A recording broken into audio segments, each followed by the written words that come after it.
Welcome to the Pagan Perspective. My name is Angel, and I am your Thursday Subs Week host. And today we're going to be talking about paganism and monotheism.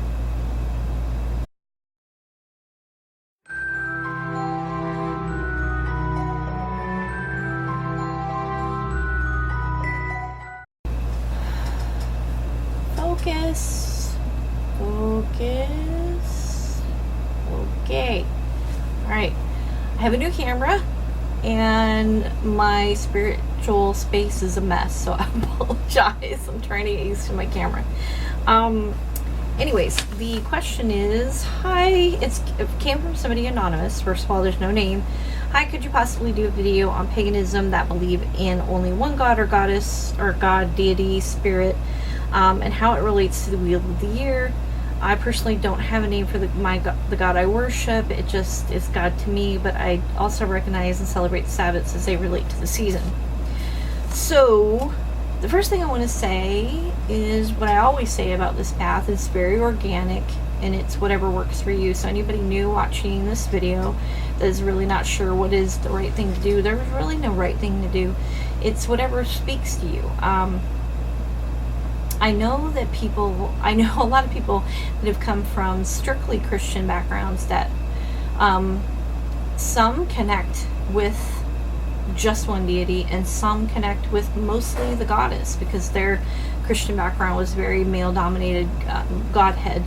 And then I've known Catholics that have come into paganism that because of all the saints, they really they're comfortable with the concept of multiple gods and goddesses. So people come from different backgrounds, and they bring with them whatever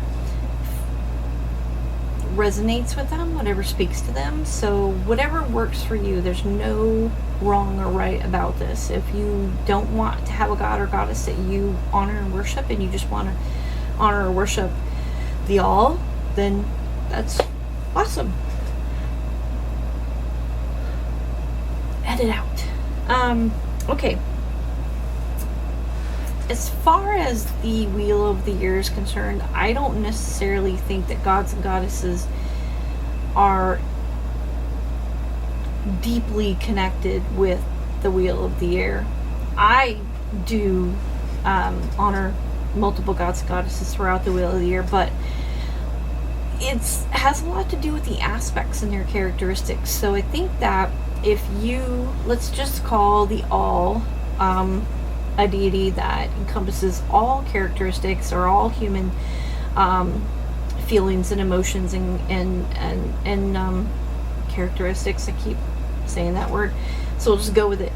And so if they're the all of everything, then throughout the Wheel of the Year, whatever season Sabbat that comes along that you feel those characteristics connect to, then you can honor just them. For instance, Yule for me is where I honor Demeter. And to me, it's about being reflective, going inward, kind of, taking a break, a breather from the craziness of the year, and kind of stepping back. I am so sorry. In bulk, I honor Bridget, and she is related to birth and compassion and inspiration.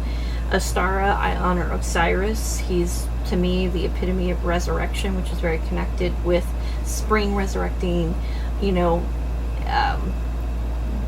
the greenery and animals are starting to, have their offspring.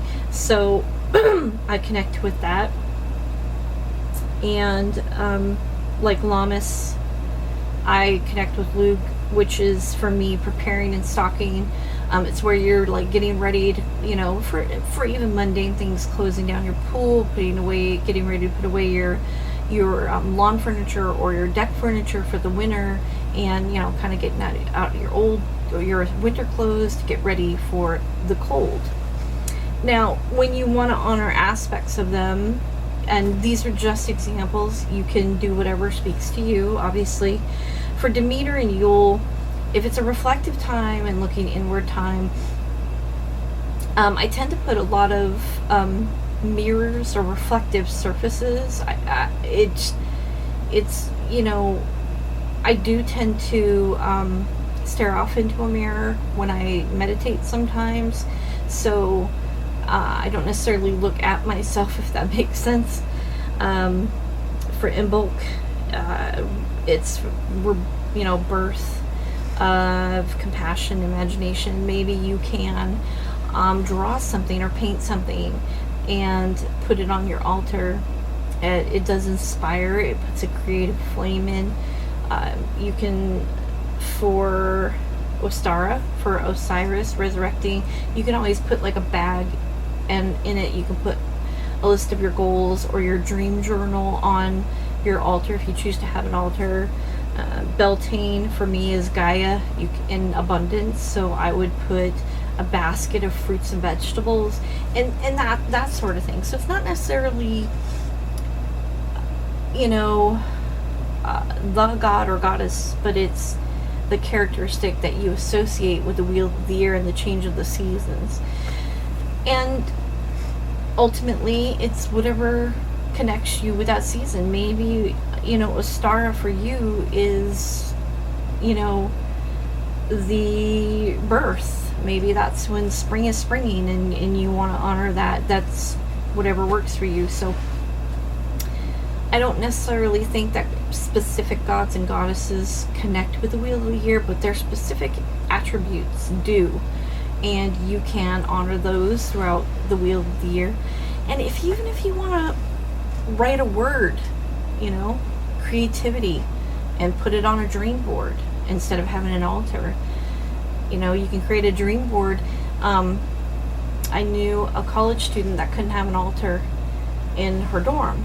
Couldn't have candles and such like that. So she printed out pictures of things, of a candle, of different things, and she put them in the areas of her dream board, which she had, and I'll show you in a second. She had one of those boards you put on the wall that you could stick things in, and she would build her altar on there, but it was in paper, and she would put words on it, creativity, love, abundance, compassion, things like that. And that's what she did as her altar while she was in college.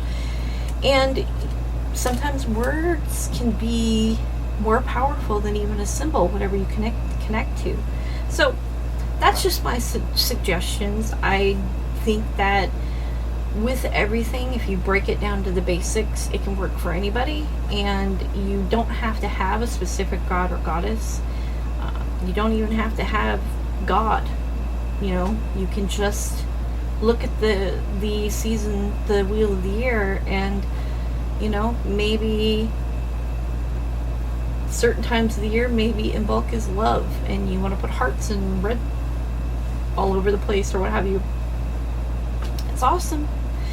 And I wanted to let everybody know, if you do have any ideas of how to honor the wheel of the year and you don't want to do a video response, please leave them below, and even leave pictures if you can. I'm not sure if you can, but if you can, please do. And as always, thank you so much for watching. I really appreciate the feedback. I love hearing from you guys, and everybody has been so awesome. And so until next time, thank you so much for watching, and blessed be. Bye.